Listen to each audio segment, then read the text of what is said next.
Hello, everybody. It's January 25th, 2019, and it's the Bitcast. It's episode 53. We've completed 1 year of Bitcasts. Yay. Thank God. It's over. We can quit. We can quit now. We're It's done. We can collect our royalty checks. We have climaxed, everyone. This is the end. The efforts have been completed. It's done. We're going home now. We're going home millionaires. We sold out to all the companies. Machinima. Yes, we sold out to Machinima, who was pretty much going under anyway. All the MCNs are going under. Everybody I would is. not mind selling out to Rooster Teeth. I don't think Rooster Teeth is going to be buying anything anytime soon. I don't know. They're acquiring a lot of YouTubers lately. No, at some point they stop. After the whole Defy Media thing, I don't trust any MCN. That's true. It's the new age Ponzi scheme. You get YouTubers under you, and you get YouTubers. It's a pyramid of YouTubers. What do you got at the end? Nobody making any money. Well, What do you got at the one top? guy. One person making money. Oh, goodness. Welcome back. By the time that you're watching this, you're going to be in luck, because you will see episode 52 and 53 go up at the same time. Why? Ooh. Because I've been a lazy bastard. No, I've been moving stuff. And I've not had the time to edit episode 52 yet. That's right. I haven't had the time to edit episode 5 of D&D yet. I literally have that up in the background. I literally just gave that to you like a day ago. I wasn't going to say anything, but It has been so damn busy trying to get... I've been doing wire management inside the studio, and I've had to make some adjustments. Instead of running a lot of analog cables, because when I was running analog, I was getting a lot of horrible feedback in the headphones. And I'm talking, like, it'd just make a humbuckler sound terrible on a guitar. So I was like, ooh. So I converted a lot of stuff over to digital. I think that's a smart move. I think if and when I finally get to upgrading my setup, it'll probably be to digital if I can help it. We are fully digital right now, or at least almost, as much as I could. I did as much as I could, so hooray! But it's episode 53, and that usually means that it's the 53rd episode, but in this case it means we were at PAX last weekend. Yes. We were at PAX last weekend. Now, I will say this. I had every intention of recording stuff at PAX. Yep. I had no issue with the house that Matt had rented for everybody. He's like, this is the ghetto. I'm getting the fuck out of here. That was my problem. When I got there, I had this was my option of where I could park my truck. Completely on another other street over, where there was like 500 people sitting on their front porch and sitting on the street staring at me. Or park in front of a stop sign and get my truck towed. I elected neither. That's true, yeah. Yeah, parking there was not suitable. When I got there, Matt and Creed were the only other two that drove, and they were not all the way in the driveway. So I'm like, I'm not parking in the street. I had to back in, and I'm like that far from the back of someone's car. Yeah. Thanks for the heads up on that one, TJ. I did say the driveway was full. Yeah, you may have to park in the street. You didn't say, by the way, the street is the ghetto. And you might get like your truck stolen. Nah, it wasn't too bad. To be fair from us, all the pictures on Airbnb, just of the house. Beautiful, modern looking, like pristine looking house. And we're like, hey, this is pretty good. The second we get there, across the street, the neighbor was like a rundown trailer with like, what is it? Sheet metal, chicken wire, wood fence with like 3 dogs back there. Half the house is like tilted sideways. Yeah, it was terrifying. The people immediately across the street, super nice.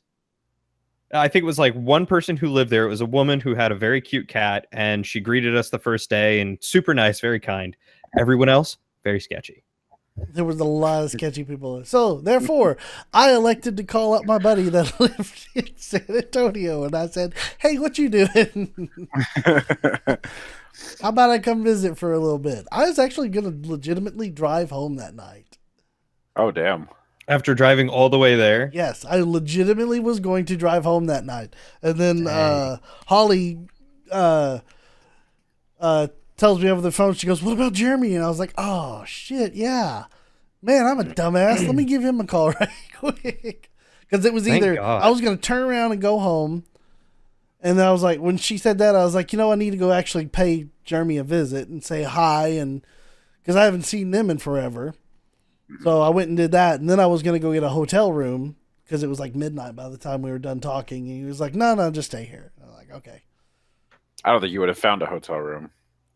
Probably not. There was actually some rooms out there available, believe it or not. Really? Mm-hmm. And every time I looked, they were like insanely expensive. Like this hotel would cost you about $300 a night. I found 193 a night, and I would be like, that's worth one night. I mean, it's either that or drive home and get home at 5 a.m. going, That's true. Live. So I felt that way driving home. I'm so sorry. Thank you, TJ. And they want to watch Watchmen the last night. Oh shit. It's already like 11 o'clock at night. I'm like, It was gotta get 9 up when at we 2. started it. Okay, well, still, it was like 11 o'clock, and I was like, I gotta go to sleep because we gotta get up at 2. I gotta take them to the airport, come back, get Mike, take Mike to the airport in Austin, and then drive home. I made it to Hillsboro, pulled into a gas station, and went to sleep for 2 hours. Holy shit. I woke up. You ever slept in your car? It's real weird. Mm-hmm. Because I woke up and I was like, oh shit, I'm still driving. Oh, wait, no, I'm not. Woo. I'd be freaked out if there was somebody standing over the window going, I'd be like, no. I would be too, but that didn't happen. And if it did, I was asleep. Like, look at him, he's got a beard. TJ, though, was super kind and saved me like, I don't know, $20 and having to drive to the airport with an Uber. Uber bills. Yeah. If not more than that. I should have just paid for the Uber. There you go. No, see, what would happen is the Uber would go down into the sketchy area of San Antonio and then just keep on driving. Well, see, that's the great thing is there are bird scooters everywhere. You just grab a bird, take it to a regular bird town, and call an Uber. God, there were so many scooters there. That was stupid. I rode them. They were fun. They were great. What? You rode one? I got to ride it for free too. How? Someone just leave it? No, because I don't know because I went to go scan it and like I was having trouble with bird, so I had to use Lime. So I put in all my card information and I think I preloaded it and then I scanned it and then it just kind of like aired out, but the scooter turned on. So I was like, huh. So I scanned it again. It was like turn on scooter. I scanned it again. It was like unable to connect with scooter. I was like, I got on it. And I took off and it was going. I was like, sweet. And I rode it all the way to the as far as I was going to ride it, and then I parked it and walked away, and I never got charged for it. Wow. Lucky you. Wow. They're scary as fuck. Oh, I bet.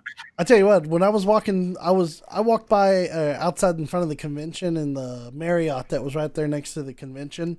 I heard local San Antonians go, God, I hate these scooters. They do nothing but just fuck up our city. Everyone hates them. Everybody. Every city I've ever heard of anybody has those scooters, they hate them because people just cruise and then just park them and walk away. It's like, dude, this is in front of my house. This is the awesome thing. The city of Frisco, they went and whenever Bird was coming in, they're like, hey, we're just dropped our scooters off and here you go. You can use these scooters. The city of Frisco goes, no, you get your scooters out or we'll throw them away. And then Bird's like, nah, you won't do that. End of the week, there's a city truck going around just hucking scooters in the back of a truck, just getting rid of them. They just trashed all those scooters from Bird. He's like, there you go. Here's the thing.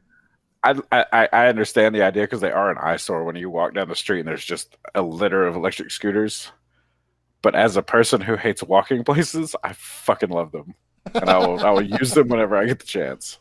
Because there's nothing beats hauling ass through a rainy street at 11 miles an hour, nearly dying every time you try to adjust your direction. I see. I did the smart thing. When I got there, I drove from Jeremy's house. I drove all the way, and I went to the mall, and I parked my truck at the mall inside their nice little covered parking. There's plenty of spots that were in there. I just backed my truck in, hopped out, and then I just walked all the way over to the convention center. And I was like, truck, perfect. How far is that? From the mall? Yeah, I don't even know where the mall's at. Mall, Marriott, Convention Center, all next to each other. Dang. Nice. I was like, All right. I was like, I've got it made here. It's like all you people are parking out way out all these other places. My buddy Jeremy, Walking a mile. yeah, but my buddy Jeremy was like, dude, just park at the mall. He's like, you'll be fine. I'm like, leave it to a local to know what to do when this situation arises. Seriously. I was like, that perfectly played out. How convenient for you. Mm-hmm. I have to do that next time. Oh, man. Yeah. First time we went, we spent probably $100 just in parking. I got a parking ticket. Yeah, you did. That sucked. We literally got there as the guy was walking away from the car, and TJ was like, "Wait, hold on."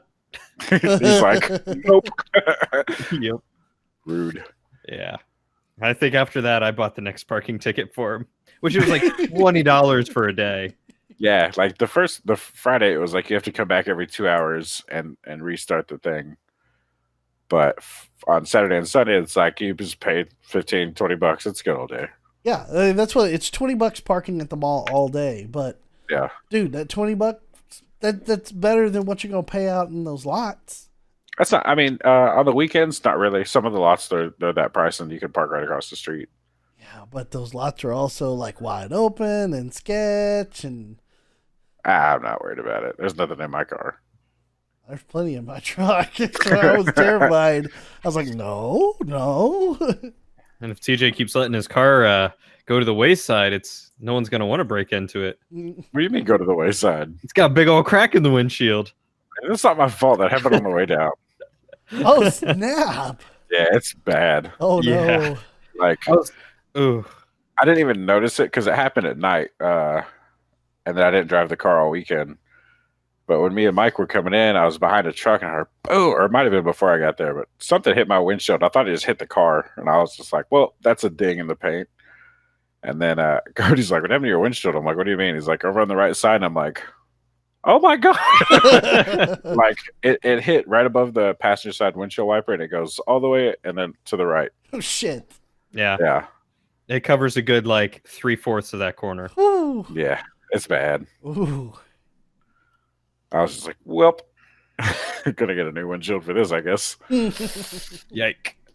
I do have full coverage on it, so I might call the insurance and be like, hey, That's what insurance is for right there. yeah. Hopefully they don't jerk you around like they did my sister once. I think it was either a trash truck or it was someone in a pickup truck with a trash can in the back of their car. The trash can fell out, slammed into her windshield, and smashed it. Insurance wouldn't cover it, or if they did, it was like super expensive for her to get it fixed. Yeah, you got to cover the deductible. That's true. But you know what? I might not worry about it because the car's not in my name when I give it back. I'll be like, whose name is it in? Somebody else. It's a complicated thing. I don't want to go into it, but it's not my car. Fair enough. You're just paying for it. Pretty much. Fair enough. It's a lease to own program type thing going on. Oh man, I will say this about the weekend. I was rather excited to meet a lot of the people there, and being able to meet Justin and Mike was super cool. Yeah. Of course, I didn't realize Mike was standing next to me until the last minute where he introduced himself. And I was, I sat there. I was like, I don't know. I hadn't seen a photo of anybody, so I was like, I don't know anybody.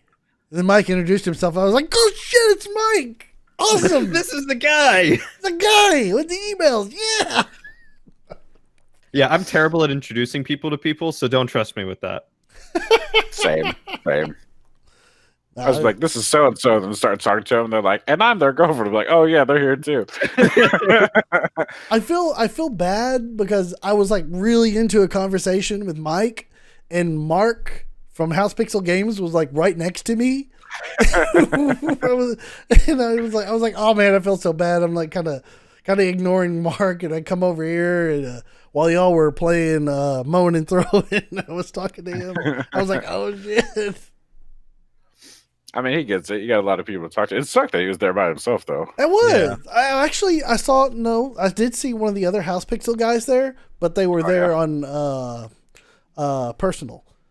They were just out there experiencing PAX for PAX itself. So I didn't holler at him or say anything to him, but I did see him walk by. I was like, hey. I will say though, good on you for giving Mark a hand and watching his booth for like the 10 minutes that he needed you to. Yeah, I ended up watching the booth for a couple of minutes. I was like, yeah, Mark, I got it. No worries. Then, yeah, quality man right there. Fortunately, because he was waiting for someone from Sony to walk by, and he was going to talk to somebody from Sony. That's right. And he was like, watch it be at this point in time where you happen to be manning the booth, and I think it was Corey something. I can't remember off the top of my head. It's like, watch him show up right then and there. And I was like, no, that ain't going to happen. And then I would have just pretended to be exactly what I knew. I'm like, all right, I know everything. Let's go. I was giving the sales pitch to one of these guys while we were playing. He was talking to a lady from Play World and showing her how to play the game. And I was talking to another PAX goer who just happened to sit down, and he was like, all right, well, last time I played this, it wasn't very good. Or he was like, the controls were all weird. I said, look, here's how you play. I sat there, I talked to him and gave him the sales pitch. Literally by the time he was done, he was like, wow, this game is really fun. I'm like, there you go. Yeah. Like, there you go. Now go spread the word. Go tell everyone. I was doing that. I had no idea Moan and Throne was there, but it got to the point where anytime someone was listening, I was like, oh yeah, there are these awesome indie booths. You should check out this one and Moan and Throwin'. It's like right over there. The people are awesome. The game's a lot of fun. I did that with a couple of airmen from Lackland had showed up at the at PAX, and they literally stopped me while I was walking. He goes, "Excuse me, sir," and I'm like, "Oh, I'm old. My age. Oh, my age is hurting." He goes, us guys here, we're looking for something fun to do at this event. And he goes, we don't really know what to do. He said, we've never been to one of these before. I said, all right, have you been to the main exhibit floor yet? And he's like, what's the main exhibit floor? I'm like, hold on one second. I walked him around the corner. I said, you see that big orange sign right there in those doors? Yeah. I said, go through there. You'll find the main floor. I said, you can go talk to the Brawlhalla guys. Are running a huge tournament where you get to play the devs, which I should have stood in line to play the devs in Brawlhalla. That would have been fun. But they're doing that. I said, go down to the indie booth to go find Mowing and Throwing. I said, tell Mark I sent you. And go play the game. I was just like, I kept sending everybody to the Mowing and Throwing booth. I was just like, go down to Mowing and Throwing. It was fun. Awesome. Yeah, I think overall there were 3 games that I kept shelling to people. One of them was Blubberbusters. We got to talk about Blubberbusters. Yes, we do. And they were the first indie game that caught my eye when I walked into the convention floor, and I immediately just wanted to sit down and play it and talk to the people because they were so friendly and so nice and beautiful artwork. The game looked awesome. I did eventually get to play it, which was a lot of fun, but that was the first one that I kept telling people about. Second one was Mowing and Throwing. Once I found out that they were there, I was like, you guys got to go check out Mowing and Throwing. and I told them, it's one of the best party games I've played to date. It really brings back couch co-op and incorporates a lot of, teamwork and a lot of fun and a lot of competitiveness to it. And it's just a great addition to any couch co-op type game that you want to play. And then third was Winches and Loot. And I found them the first day, was like, oh, this game looks cool. Let me try it. It had a similar, in my opinion, similar art style to what's that game that you got on the Switch that you've been loving lately? Dead Cells? Yeah. Dead Cells. Similar, in my opinion, art style to Dead Cells. So I picked up the controller, I played about 30 seconds, and I broke the game. Good job. And I think he was one of the head programmers. He was like so apologetic about it. He's like, I'm so sorry, we'll get this back up and running. Come by anytime and, we'll let you play. And so I was like, yeah, okay, yeah, I'll stop by later. Went back on Sunday, stopped by, and he's like, I fixed it. We took the crash report and I fixed everything and it's good now. You don't have to worry. You can play. It was a lot of fun. I actually played Moan and Throne with one of the developers for Bombfest that was there. And Bombfest looks interesting. I hope I get an opportunity to see them next time. Their booth was a little bit small and off in the corner, and I didn't catch it till the very last when I sat down with one of the developers because House Pixel had invited them over to play their game. So, but let's go ahead and talk about Blubberbusters, though. Well, this is straight up the PAX. There's maybe some news out there, but this is all we did was PAX. So, yeah. TJ, did you have an opportunity to see Blubberbusters? I didn't see that one. Okay, this game, the art style is like Rayman. Mm-hmm. Very, very similar to Rayman. By the way, this is a shout out to Avery Coleman. Avery, who is a fantastic person. He sold his game so well. He's so excited about it. And then at that point, of course, it got me excited. And when you sat down to play the game, seeing the art style that you see with everything was hand painted and kind of layered as transitioning backgrounds. So it had that cool, slow effect of background moves slower, foreground moves faster effect. Really loved it. The gameplay. Cody, I'm super curious to hear how you felt about the gameplay. Okay. Because I didn't get a chance to talk to you about it afterwards. So that's right. What is your opinion on how the game played? So with what little I got to play, it felt very, in my words, it would be retro in a sense of like playing games like Crash Bandicoot or Rayman or, one of those where you have kind of utilities that you end up gathering. Not quite like a Metroidvania where it's like you get items and stuff later on, but just like the way that your characters work. The gameplay was smooth. For the most part, I would say that the direction of gameplay was intuitive. There was one part where I was like, I'm not quite sure where to go. And I literally stopped, looked at the screen, and then went, oh, right there. Okay. Is that the point where you had to hold down and jump through the floor? Yeah, to get the other two reactors. Mm-hmm. Yeah, that was the only part that gave me pauses because I'm running around and I'm like, why is the door not opening? And then I stopped and it was like, right here. Went, oh.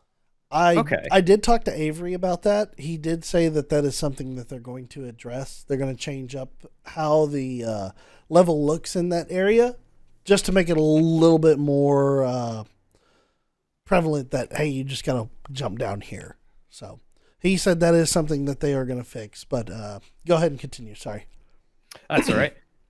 Yeah, I think I mentioned that to his wife, who I thought he said her name was Stephanie, but I could have that wrong. I'm looking at their crew page on their website, and I believe it might have been Maddie instead. Once. But again, I could be wrong because it's a different last name, and I thought she was one of the artists. Maybe she was just there helping him out while they were running the booth. Stephanie. It is Stephanie? Okay, I was right. Yeah, because she She liked one of our comments on for Twitter for the VGBits when we were talking about their game. Oh yeah, that's right. I think she uploaded a video of us playing. Mm-hmm. Yep. I should have remembered that. There was, I saw you, and then I was hidden behind Avery. I saw my hat, and I was like, There I am. Yeah, I was like, I'm perfectly hidden. But yeah, I mentioned that to her, and she said that was something that they were going to work on as well. I actually managed to break their game while I was playing it too. I saw that. I was like, way to go. Yep. Wrecking everybody's game. Yep. Every game I tried, I basically broke. But Stephanie, speedrunner at that game, she was just like, here, give me the controller a second. I'll get you back to where you were. And in like 2 minutes flat, I was already there. Like, took no time at all. But the combat was interesting. It was a little difficult for me to get used to playing a platformer controller game like that again, just because it's been so long since I've really done that. But after a while, I started to get the hang of it, and the combat was fun with the main character with the flamethrower, Rudy. He was a lot of fun to just go around and blast things and burn it all up. And I didn't feel like it was a game that like hinders you with like stupidly obscure monsters that like to just stop you and crush you until you figure out the specific way to get by them. It was very much like, here's this unique monster, but you can kill it, have fun, and then you just do it. It felt really good, and there was a couple of things that I talked to Avery at the end of the time that I had to play, but I guess we should go ahead and let's take a minute to just discuss the premise of the game, because we haven't done that. The premise of the game, I loved his sales pitch, is you are a space veterinarian, and you are saving space whales by trying to cure them. And the way that you're curing these whales is you are injected inside their body, and you go in and fight the infection with two of the characters that were available to play. One had large claws, was almost like a scrapper type character, and then the other one had flamethrowers that you would burn off mucus and other enemies. To me, it felt really original. Super original. It's a platforming game. It's a 2D platformer. And I hadn't heard of any type of premise like that previously. Yeah, that was utterly unique to me as well. I've played and looked at a lot of games, and this one, the second he told me what the premise was, I just looked at him and said, I'm sold. I want to play. It's super great. And I know it sounds weird saying that, but one of the things how I felt when I played it, the controls felt really well. It felt good. I kind of rushed through, and I didn't read a lot of the text boxes while I was playing, because I wanted to see how well I could figure it out without reading the tutorial. So see how intuitive it was. Fairly intuitive. What I ran into an issue with was a couple of things. And it's not anything on his part or anything he did wrong. This is just something that I felt like was an issue to me. And one of it was the cooldown timer on your character switch. Yes. That seemed like it was a punishment. And after I got done playing, I talked to him, or I mentioned this to him. I said, there's instances where I would accidentally switch a character, specifically during a boss fight. And I got nailed. And I was like, I couldn't switch my character. It felt like a punishment every time I misclicked or jumped ahead. So he did say that they are planning on doing something about that cooldown timer. I think a cooldown timer is fine. Just shorten the lead on it. For however long it was way too long. Yeah. The second thing is I wanted to be able to, with the little scrapper character, because you could air dash left and right. Mm-hmm. I wanted to be able to air dash up and down. Because there was instances where I got into the level that I had missed a jump and I fell all the way down, and I looked at it and I would have to go all the way back to the beginning of a section of the level, which almost looked impossible. There's like a whole bunch of spiky stuff that was inside one of the whales. Mm-hmm. And there were little sections where your blowtorch character would grab onto those helper bots. Yeah.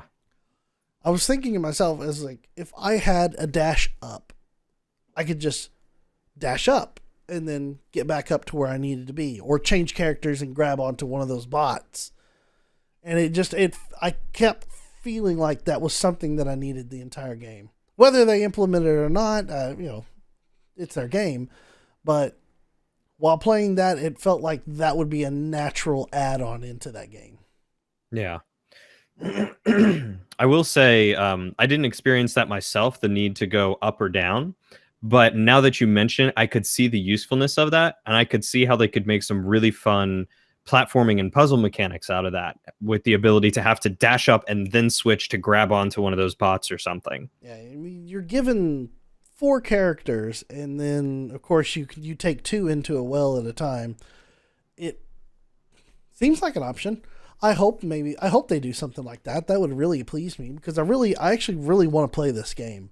Oh, yeah. And they are supposedly going to be having another Kickstarter or Indiegogo, whatever platform they choose, coming very, very soon. And we're just going to have to keep a very sharp eye out for it. And I will be pushing this game quite a bit because, honestly, I want to play it. Same here. Yeah, everyone that I ran into, I was like, have you guys heard of Blubberbusters yet? You should go check it out. It's really cool. Personally, I agree with you on the cooldown. I felt the cooldown was a little too long, and I found myself like accidentally switching while learning the controls, and then having to sit there for a moment to wait for it to go away. But in actual application of the switching, like when I did it right as intended, I felt it was seamless. I didn't feel like there was any lag. There was no input, difference with it. It was just like, I want to switch to this guy. I do it and it works. Oh yeah. Timing was great. Yeah. So the actual gameplay application was awesome, but I agree. I think cooldown could be at least reduced a smidge. Mm-hmm. But outside of that, I mean, that's Blubberbusters. It literally is an awesome game. It's early alpha gameplay that we had the opportunity to play. I do hope they reach their funding that they require, and I hope it comes to the Switch. It feels like it's a Switch game. It does. And I know I've said that about a number of games, specifically like Moan and Throwin' here recently. I've said it's a Switch game. But this is the type of game that I'm looking at. I'm like, I want to play this on the Switch. I'll play it on the PC, don't get me wrong. If it comes out on the PC and that's it, I'll play it on there. But I'll just look at it and I'm like, this is Switch. I want to play this Switch. Yeah. Oh. Yeah. It was a very thoroughly enjoyable game, and I am very much looking forward to when it comes out. So big shout out to Blubberbusters and Tharby Monsters. We're giving you a shout out right now. We didn't even mention the fact that they have some pretty good named people working on the team with them. That's true. They've got a music composer from Risk of Rain, which for those of you who haven't played it, it's got an awesome ambient soundtrack to it. Makes it a lot of fun to play. The sound designer for Enter the Gungeon, so all the little gunshots and noises and stuff characters make, that's what they do. And then the technical artist from Ori and the Blind Forest. It's an amazing team. Can't wait. Absolutely. So TJ, since you didn't have the opportunity to see Blubberbusters, was there anything that you saw at PAX South that really caught your attention this year? There's only one new one that caught my eye, and that was Mage Quit. Mage Quit. Mage Quit. Yes, and it looks super dope. It's a really, really cool looking party game. It's up to 10 local multiplayer. Wow. Whoa. Yeah, and you play as mages on like a small platform. Think of Gang Beast almost, like the way you have to knock each other off the platform. it's that same premise except with wizards and a little bit easier to control. But just like a lot of different spells being cast at one another. It's a really cool looking game. I didn't play it, but I watched it for a while. And it's really one of the few games there that caught my attention. It's currently on Steam. Yeah, I was going to say it's on Steam right now. The other one, it caught my eye last year, but I didn't play it last year. I didn't play it this year either. But it's called Tunic. Oh, yeah. Mike was raving about that one to me. Yeah. Mike is a big fan of that. It's an isometric sort of dungeon crawler explorer thing, and you play as a tiny little fox and you just go and do stuff. It's a really nice looking game. It's very, very well designed. I didn't talk to any of them because I had no sleep that day. But it's a really good. Those are the two games that really stood out to me this year. Man, I wish I would have saw that Tunic was there. I did not get the opportunity. I did not see that. Where was that? It was if mowing and throwing. If you're looking at PAX and this is the entrance up here, mowing and throwing was right here. Tunic was like right here. It was like 2 rows in, I think, 1 or 2 rows past mowing and throwing. Yeah, they were on the side of the escalator, but toward the line queue. Oh, that kills me. I love the look of this game. I would have loved to have been able to talk to them. Yeah. I intended to talk to them Saturday, but being that my leg was fucked up and I didn't want to walk on it again, and then I just never went back to PAX. Sunday rolled around. I didn't go Sunday because Nightly didn't want to go anywhere, and I didn't want to just leave her at the house. And it gave me a reason to play VR when I was home.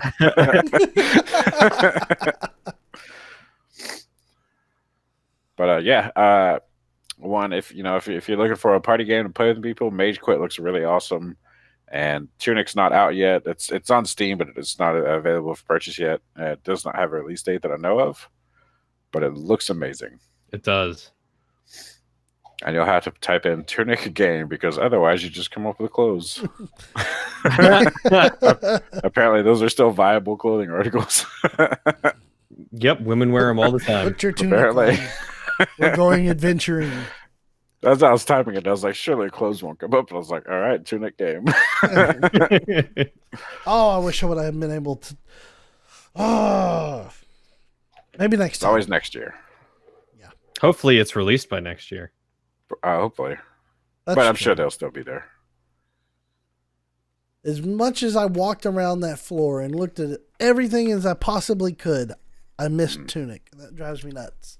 Yeah, there were quite a few things that I ended up missing. And every time I went back, I was like, oh, wow, this was here? I will say some booths, really poor advertisement. No banners, no signs, nothing saying what game they were advertising. It was just empty. Yeah. My favorite was walking by a booth and it was just 2 dudes standing there in front of a poster. Really? Yeah, I saw that one. I was like, man, I really hope their crew is on the way with all their shit. I would hate because it wasn't like, a small little behind a curtain type of booth. It was over there in like the PAX Rising area. Oh wow. Mm-hmm. I was like, this cannot have been a cheap booth for you to just be standing there with a poster. Yeah, at least the ones that I saw, they had either pamphlets and stuff to hand out or a game of some kind. Even if it was just one screen, it was there. Yeah. I will say next year I am probably going to apply for a media badge. Oh yeah. Ooh. Yep. What's the criteria for that? I will have to see. But apparently it's pretty easy to get a media badge because there was a ton of people wearing media badges. We have a podcast. Here you go. Exactly. I really think that's legitimately some of the requirements. There was a gentleman I met in line who was right after me for Blubberbusters, who has been running a podcast for 10 years, and he had a media badge. I saw him. Real nice gentleman. But yeah. Next time I'll try that. Just be like, I stream, I do YouTube, and I am on a podcast. There we go. I will try to get that yellow media badge for next time. We need to get a. Well, actually, we can probably just bring one of our cameras. Just get a shotgun mic and. Oh yeah, just get a boom mic and go. Walk around like all the other vloggers out there. Have a sound. Well, not vloggers. We're here. We're interviewed, not to vlog ourselves. Hey, you can get a mixer that you can strap to your chest. Oh, you look like Darth Vader. Yeah, a little nerdier. Change my gain up and down. Don't breathe into the microphone. I wasn't. I was breathing into my hand. I know. But yeah, that's really all I saw at PAX. I mean, there's tons of stuff, but nothing really caught my eye. I saw a lot of tabletop stuff that really caught my eye this time, and specifically, it wasn't game tabletop stuff. It was dice, and it was dice towers and things of that nature. That I was like, wow, look at this. There was a group there that they're fixing to launch a Kickstarter in February, and if I remember. Nope, I don't remember properly. Spent way too much money on these. I agree. What in the world? Is that gold and... So it's like a kind of a bronze. Yeah. And then the other one is gold with green inlay. Oh, okay. I know where you got that then. Yeah, Die Hard, man. Yeah. Super awesome people. They can even do some custom dice work. So at some point when I get a job that pays me more than $9.50 an hour, I'm going to hit them up for a thing of custom dice, hopefully, and a new set of dice that they're coming out with that is going to be a green and blue mix, which looked beautiful. Very excited. I bought these. It is made of odum or iroka wood, and they were $200. Ooh. I spent $100 on mine. That was my limit. I spent $20 while I was there, and that is it. Did you buy a piece of pizza? No. When I went to get my pizza, I went to the mall. I didn't eat at the facility. So, if I'm not mistaken, the pizza at PAX you can buy at Walmart, and I believe it's Tony's or Tombstone. Would not surprise me. I think I spent $110, maybe $120, and some of it was this one. It was a T-shirt. Nice. Yeah, really nice shirt. Cool logo. It's for one of the other games I played, and then the dice. So I was happy to support these people because they were also really, really cool and fun to talk to. There is I wish I could remember what I know. It's Monk. It is the name of the group is Monk in it, but they make wooden dice trays and dice towers with magnets, just like Wormwood, except not Wormwood price. Like a dice tower and tray was $55. Ooh. And it was stained wood. What? It looked nice. They're launching a Kickstarter in February, and I signed up for their mailing list. So I remember at the time whenever they launched their Kickstarter, because I was looking at it going, that's pretty nice. Is it Thinking Monk? Thinking Monk? I don't think it was Thinking Monk. I have a wooden badge, but it's in another room. I would have to run get it.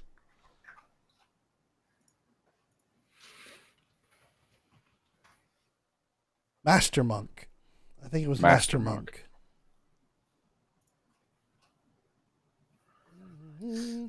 We're going to just take a quick Google break here and try to search Master Monk.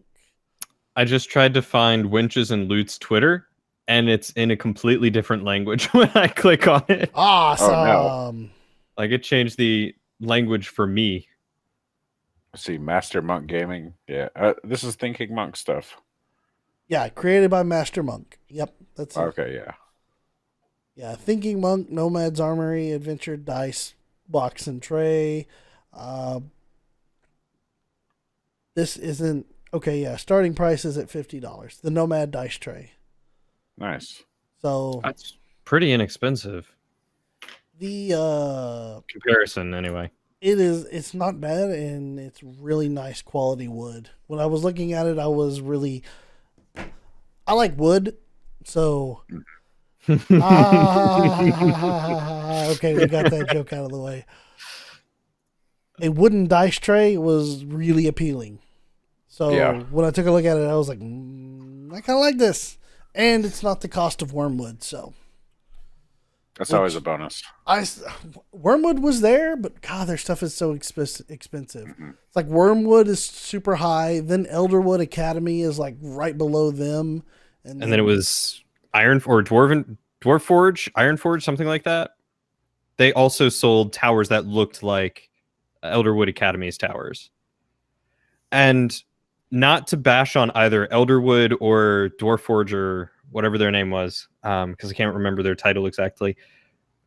There is a big quality, at least in the way of looks, difference between them and Wormwood. Like, the difference was Wormwood, they looked like they had, sculpted and carved all their stuff. Elderwood Academy, a lot of the stuff kind of looked like plywood, stained and put together, in my opinion. Like, maybe it was just the way that it was presented, but it just felt like really thin, really light. Mm-hmm. I don't know. Maybe it was a type of I was gonna say balsa wood, but no, it's a type of hobby woods that they were using that was just stained. Instead of going out and getting like a walnut or an oak wood. Yeah, that could be. But it felt and looked completely different. Granted, they were completely different designs, and the way that they're constructed is like leagues apart. But if I were to want to try and spend money on something wooden, I probably would have gone with the aesthetic that Wormwood had, just because it looked prettier, in my opinion. Yeah. I believe that Wormwood actually uses exotic hardwood and not. Yeah, they do that as well. They do. Master Monk did say, because I talked to the craftsmen there, they said they will go out and find whatever wood you want and make you whatever you want. Yeah. So I thought that was pretty cool. Stop, dude. Come on, Rocket. Woof, woof. Hey, I got my mom's cat. I think he might be allergic to cats. There's a dog that's allergic to cats. He's been scratching for since he got home. Mm.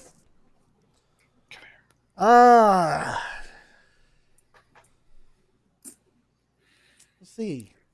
It was a good week, man. It was a good time at PAX. I am glad I stuck around Saturday and walked the floor. Mm-hmm. I still wish you had the chance to talk with Winches and Loot. They had like 4 or 5 people there manning the booth, and they were all just so excited about their game. Like, you could feel the passion from them as they talked to you. Yeah. And Switch Caliber Studios is their name. They've got some awesome people just all over the place. I was telling them about the podcast, and they were eager to be like, hey, what's the name of the podcast? We want to listen to it. When do they come out with the next episode? How can we hear about it? Do you know where Winches and Loot is based out of? Think they were local. Yeah, looks like they're local to San Antonio. I found their Twitter anyway. Send it to me. Can do. Yeah, I mainly talked with at first I talked with their animator. I'm sorry, not their animator. Their one of their programmers. His name is Eric with a K, otherwise nicknamed as Particle Man, and he self-titled himself the Better Programmer. Better Programmer. Yep. So I told him that I'd include that in him when I talked about him. But other than that, they had Eric, the game level designer and programmer, who, if I remember right, was essentially like the brains of the operation. Like, he was the one who came up with the concept, and like he's got the big picture. But they all seem to work very well together. He was the guy who was very passionate about the game and telling me about it. And the game almost sounds like a roguelike, but a little bit more than a roguelike. It's definitely more RPG than roguelike. But For instance, he was saying how they're going to give different armors weights. So in certain areas, there will be like more broken down floor, and the heavier you are, the more likely you could fall through the floor to reach to a different hidden part of the level. So like depending on how you play and what you do, you may never even experience some of the levels. There was a slight kind of dating element to the game where like depending on which person you end up spending more time with or talking with, you'll end up developing skills and abilities based off of them. Apparently in the tutorial, the main character goes through a divorce. Like right off the bat, goes through a divorce. And then you end up talking with other people. So like if you spend more time with one of the priests or priestesses, you will end up gaining like holy magic. So real neat concept overall. But they were all some awesome people. Breen, the head artist and concept artist, was making these little chests that when you open them up, it was a surprise whether or not it was a mimic. And if it was a mimic, sometimes there would be like little treasures in there. But if you just got a normal treasure chest, you'd get like little pieces of plastic gems and coins and stuff. And they were perfect to use for D&D campaigns if you bought some. And then Andres. Andres. Am I pronouncing that right? Andres? Andres? Andres. There we go. I'm very much white and northern. I sincerely apologize for that. The animator was telling me about some of the concepts that he had for one of the characters, one of the evil guys that you'd go after, who is like a bomber man, who basically carries a bunch of bombs on him and has a big old fuse up his back. And if you happen to hit that fuse and ignite it, he'll start running back and forth, dropping bombs. And the more you play, the enemies will begin to learn from you. So after a while, those enemies, instead of just running around like crazy, will start to suicide bomb you and run after you, dropping bombs. But I don't know, just all sorts of very cool things that they showed me. They gave me a few sneak peeks and behind the scenes stuff while I was standing there, and all of them were just super fun, super cool to talk to. Very cool. Have to reach out to them then. Yes, absolutely. I want to play their game. I wonder if it's on Steam. If they have it like listed, I want to add that to my wish list immediately. That was Particle Man? It's called Winches and Loot. Oh, that's the name of the game. Yeah. One of the programmers, they call him Particle Man, but he prefers to call himself the better programmer.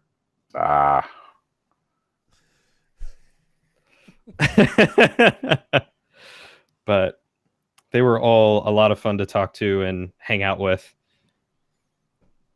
Very cool. Boy, I cannot think of anything else that was of and or relating to PAX. The rest of this, San Antonio was crammed full of people. Mm-hmm. This was the busiest one I've been to. It's growing. Like I don't know what Saturday was like because I didn't go, but Friday felt like every other Saturday that I'd been to.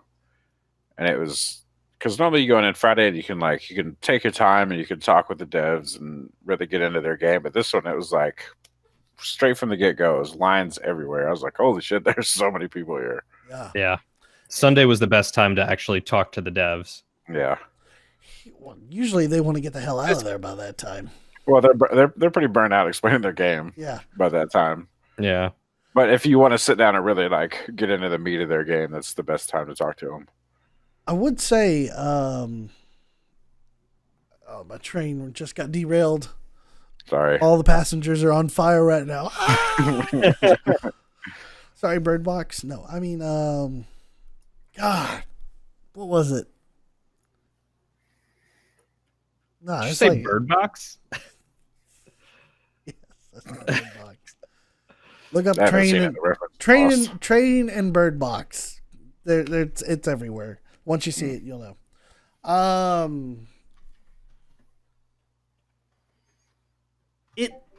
There were so many. I know where I'm going now. My train is underailed itself. There were so many VR related things at PAX South this time, which was really, really surprising. There was like a whole room dedicated to VR, or a whole floor practically. Yeah. Really? Yes. It was up on the second floor. Never went upstairs. Yeah. I went up. Totally forgot that was the thing. I went up to the second and third floors. I walked the entire convention center looking, because I was looking to see what was available out there. And there was a room that had a mile-long wait for VR. Oh, wow. Wow. Yeah. It was crazy. I was like, really? And there's some sort of little, like, adventurous rock crawling style game that was going on by Oculus. So, of course, you had to stand in line and wait to get in, and the wait was like 2 hours or something, but it was nuts. There's people camped out all over the floor. That's incredible. Yeah. Hi, Biscuit. That's incredible, Biscuit. So it makes me wonder. I had to actually stop and think a minute and go, is VR actually really dead? Because it didn't look like it at PAX South. Here's the thing. I don't think VR is dead. It just has such a huge barrier of entry that when you go to these conventions, it's like, hey, we've got like 20 VR setups upstairs. People are like, I got to get the fuck in there. Yeah. Because I want to try it at least. Because I love VR. I think it's fucking great. It's just one time having you need to buy the unit, which will cost you easily $500 or more. And then you got to have a computer that can run it, which will cost you close to $1,000. So that's a huge barrier of entry for a lot of people. Because I've had people that come over and they play my VR and they were like, "Oh, I want to go pick one of these up. Like, how much is it?" And this when I bought it, I was like, "Yeah, it's like $700." She's like, "That's great." I was like, "You're also going to need a PC that can run it," which is about $1,000. She's like, "Oh," I was like, "Yeah." Like, But I mean, no. But with people like us that will spend the money on this stuff, it will slowly drive down that cost as it gets cheaper to manufacture these things, and they become more commonplace. Hopefully, it'll become more commonplace sooner. Hopefully, yeah. I really want the new setup soon. I would love to pick up a VR set, but the price of it alone is a deterrent for me, as well as I don't have the space for it. TJ, you've been in my room. I don't have the space for it. That's definitely another thing. I mean, there's a lot of games you can play just sitting or standing, which is fine until you smack your computer monitor or hit your hand on your desk. And you're just like, you know what? Is it worth it to hurt my hand every time I play this? Son of a bitch! Damn it!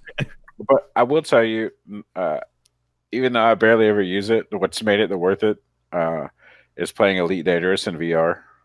Oh yes, I so want to get back into Elite Dangerous, but only if I have like VR or a HOTAS or both. Yeah, having both. Woo! Oh my god, it's so nice. And they just come out. They just come out with a new expansion. Oh man, so good. Oh really? They came out with a new what? Distant Worlds. What? Yeah, lots of new stuff to explore. You have to buy that too, right? No, I think it just come with it. What? Yeah, I think I'm like 90% sure it just come with it. Yeah, I don't see it here. It's just the most recent update. It's called Distant Worlds, and they added a bunch of new stuff. There's a lot of what's great is like a lot of people have been going off in these missions, and I followed it on Reddit, on the subreddit Elite Dangerous, and there's a lot of high G planets which a lot of people don't have experience with. So they see this cool planet, so they're like, cool, I'm gonna go land on it and slam into the ground. So there's like videos of people sitting on the planet, and you just see this big ass anaconda come in, boom. It's so good, man. I love it. Oh god, I so want to play it again. I would love to get a group of people together to play it with, because I don't think I could do it solo again. But I also don't think I could do the grinding in it.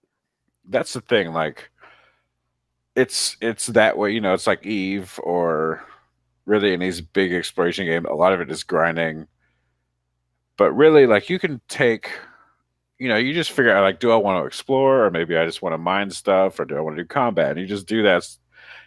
It can feel like grinding if you make it grinding, because there's really no story to Elite Dangerous. But if like when I play, I just make up my own story in my head and I go off and do that. It's sort of like my ADD just kind of like expressing itself. Right. Yeah, I just enjoy flying through space and flying next to the sun, and it's a good yeah. I love the ships. Like they have some really beautiful ship designs in there. I think the last one I picked up was the Imperial Courier, which is just this super sleek looking little combat fighter, and I love it so much. But combat is just so hard in that game. It's either you get easily outflown, or you go up against someone who's got shields you could never knock down. That's true. Yeah. VR and HOTAS make that a lot easier. That's good to know. It's a lot of fun doing combat, and you can flick off the flight assist, and your ship just kind of it actually obeys what it would do in space. So you can whip it around, turn off or turn back on flight assist, and then fly like normal. It's a good. That's actually how I used to do a lot of my flying when I played it a lot, and I started to get good at it, and then I stopped. Yeah. Yep. That was the end of it there. I've been living vicariously through other people playing it because I just don't have the time to devote to Elite Dangerous. Yeah. Yeah. God, that game, so beautiful and would be so much fun to play. If only it were fun to play. It is fun to play. Space Trucker. Well, I mean, it's space trucking if you want to do space trucking. Like, you don't have to. Like, a lot of people, they just explore. Like, they'll go to a system, they'll scan all the planets, and you get data for scanning these planets. And then after, boom, you found an unexplored system. So you get all the data from that. And then when you sell it from really far away, you make 10 million credits off one system. Yeah, but 10 million credits is a drop in the bucket when stuff costs you like But $2 billion. That's one system. You're probably going to hit a good 30, 40 systems before you go anywhere. Yeah. 1 billion But credits. That's a lot of time and effort to put into exploring all those systems to go back to another system far, far away to sell it for any Well, money. I mean, you're going that way anyways. Yeah. You don't have any set goal. You're like, I'm just going to explore. I want to find a planet that no one else has found. Yeah, that's true. It's definitely more enjoyable than trying to watch the player updated stock market of all the trading stations to try and figure out where the best trade routes are. Yeah. Now trading, I don't do that. Nope. I did it. I used to. I don't do it now. Now I'm a bus driver. When I first started playing, a buddy of mine would literally turn on trucking music and just zone out and go to town. And like I'd log off and come back on the next day and he'd still be playing. And I'd be like, how much money did you make? Oh, $2 billion. What? He's out there buying like the biggest, baddest ship. And now they've, I forget which update it was. It wasn't too long ago, but they've added where you can engineer stuff. So you can get more stuff specifically tweaked to what you want to do. More stuff for combat or better stuff for scanning. Cool. And you got to do missions to kind of unlock all that stuff. Reminds me of when they introduced power play, and you could get like very unique pieces of armor or weapons, like shields or engines or weapons, by devoting a lot of your time to like upping the powers ranking. Yeah, I think I picked up one thing from them, and it was like a tri-shot railgun. I was like, all right, the next one I want to get is the shields. And then I stopped playing. It's a lot of work. They still have that, and it is a lot of work. When I talk to people about Elite Dangerous, I'm like, it's a long-term game type of game. Yeah. Like, you don't sit there and you're like, I'm going to get 6 hours in. And I'm like, you get 6 hours in, you barely even scratch the surface. You haven't even peeled the plastic off of it. But all that being said, it is a beautiful game. They're still making better progress than Star Citizen. That's true. I mean, any progress is better than Star Citizen. That's true. I will say Star Citizen lets you walk around. Elite Dangerous, you still haven't got your space legs yet. That's true. But you can at least play with other people in your ship. That's true. Well, yeah, you can multi-crewing, yeah. Yeah, which I still haven't tried. I barely even figured out how to do the space rover, like landing on planet and putting a rover down. Barely figured out how to do that. Still can't turn. I could only go in a straight line and turn my camera. That reminds me, the high G planet a guy was talking about. He had got a friend multi-crewing with him, and they're coming on that high G planet. And he's like, "Why don't you take the fighter? You jump out, and you can fly around here." As soon as he fucking bailed out, he crashed the ship. It just stuck it right into the planet. And it was like 9G. That's how heavy that planet was. Jeez. See, that's one thing that I would love to do is get enough money to get a big ship and play with some friends to get some fighters to put in it, and then when we get into combat, just release the fighters. There you go. Like, I love that concept. But one day.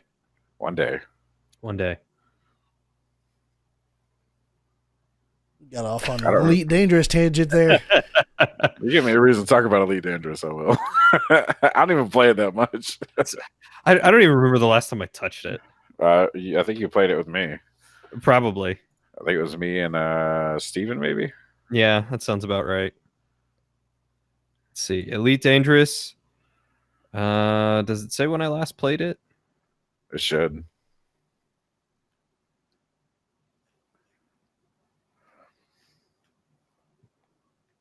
I'll have to figure that out.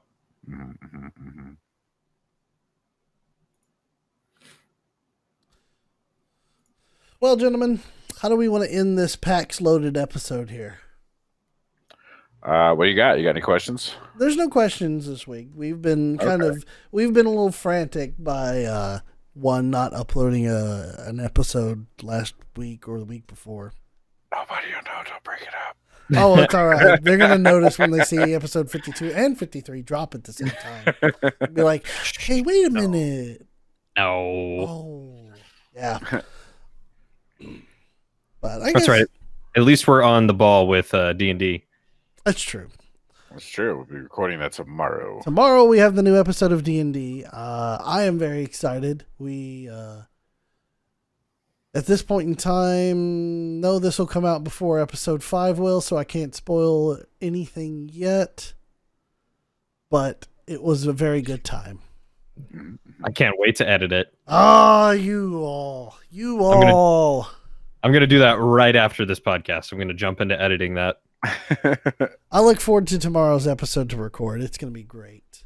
Me too. So we get to level up. We'll achieve, y'all. We can say that the party will achieve level 2. Oh, it's about time. I can get a key point. I can do something with my life. Yes. No, it's gonna be great. Let's just say this. I look forward to PAX next time, and I'm definitely going to be attempting to go to a lot more conventions down in the Dallas area. There are a number of them that are available that we just have not had an opportunity to go to. So, and while I'm here on the East Coast, I'll do my best to represent you guys from here. I have the full intention to go to PAX Unplugged in November this year.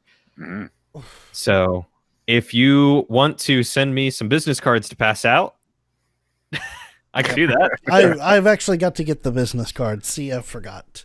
I have my old business cards, but I forgot to get new ones. That's all right. So, here nor there. So I guess we'll go ahead and end this episode, this PAX-filled weekend episode. It was a very good weekend. Fun was had. Conversations were had. Lots of interesting games were being released too, but not really funding. So, oh, you know what? I will say this right quick, because Cody, we were standing there when Avery was talking about this, about when Xbox, the guy that represented Xbox Live came over to talk about Blubberbusters. Yeah. And said that nobody's playing 2D platformers anymore.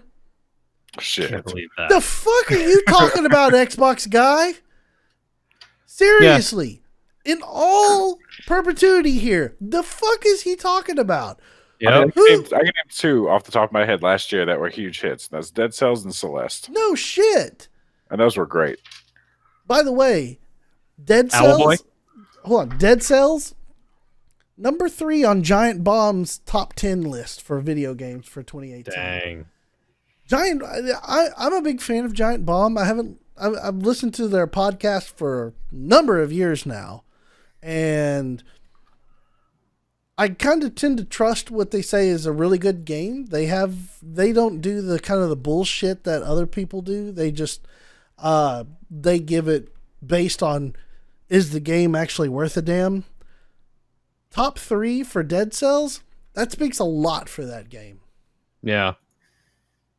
By the way, they did a race in Dead Cells for AGDQ. You should watch it. It is awesome. Oh, wait. Isn't that a procedurally generated...